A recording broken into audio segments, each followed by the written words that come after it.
Hi, I am TOECM, my actual names. I'd like to talk about the different relationship styles, whether in romantic relationships, friendships, business relationships, international relationships, communal relationships.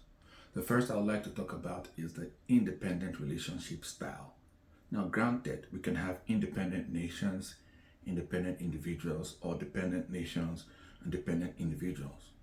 The independent relationship style is when two entities come together, but there's little or no investment involved.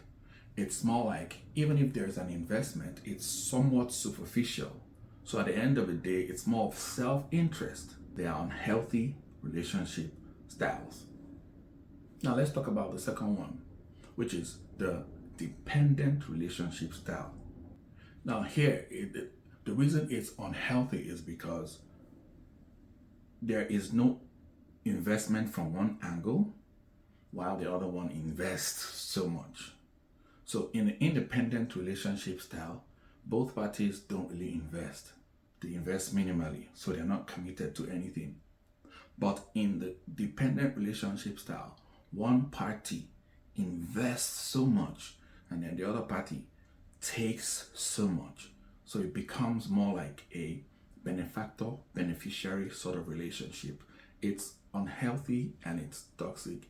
It does not last the test of time. Now, later in this video, I'm going to talk about how we tend to create dependencies. The third one I would like to talk about is the codependent relationship style. Again, two independent entities could decide to come together, but there's a way they would mesh together which could either make it healthy or unhealthy. Now, when they mesh together so much that they begin to depend on themselves to the point where they lose themselves, then it is unhealthy. Now, I'd like to talk about the healthiest relationship style, in my opinion. It is the interdependent relationship style. In this case, two independent entities come together and add value to themselves while maintaining themselves. So none of the entities get to lose themselves to the other one. There are some differences, major differences between a codependent relationship style and an interdependent relationship style. A codependent relationship style hinders personal growth, while an interdependent relationship style promotes personal growth. A codependent relationship style disregards boundaries, while an interdependent relationship style promotes healthy boundaries.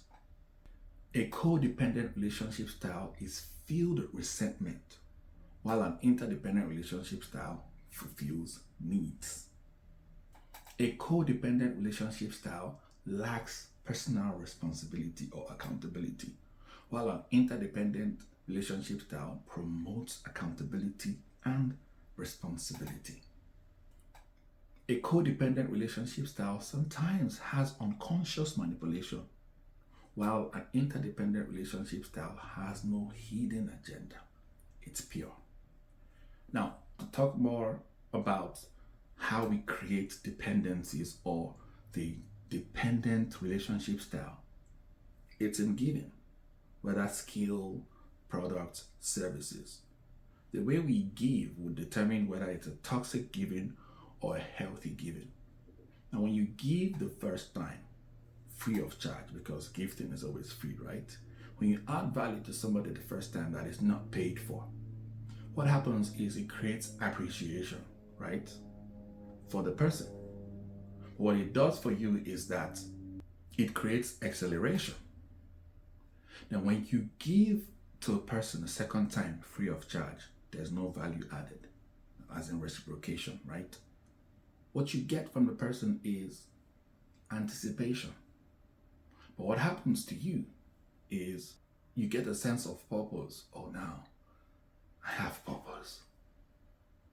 When you give the person the third time free of charge without reciprocation, what it creates is expectation.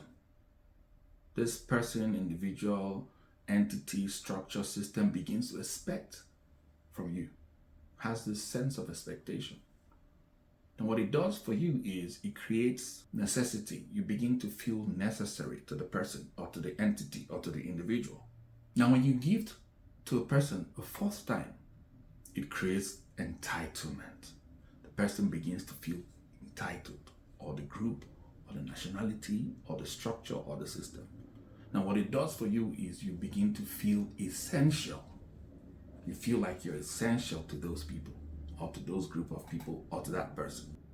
Now, when you give to a person free of charge for the fifth time, it creates dependency. And what it does for you is that you begin to feel paternalism. You feel like you should decide how the person's life should go. You have modified yourself to become toxic, and the person has also been modified to become toxic, because dependency is an unhealthy relationship style. So how do we make sure we don't create dependencies or dependent relationship styles? By making sure that there's accountability.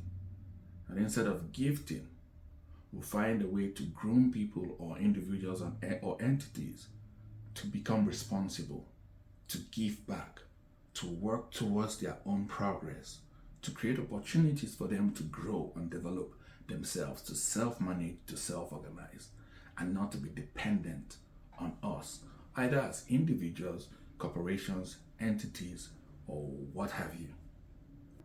Now, these can be applicable to every type of relationship, be it a relationship with a total stranger, with a friend, a family member, a co-worker, an employer, an employee, an institution, what have you, a group of people, an association.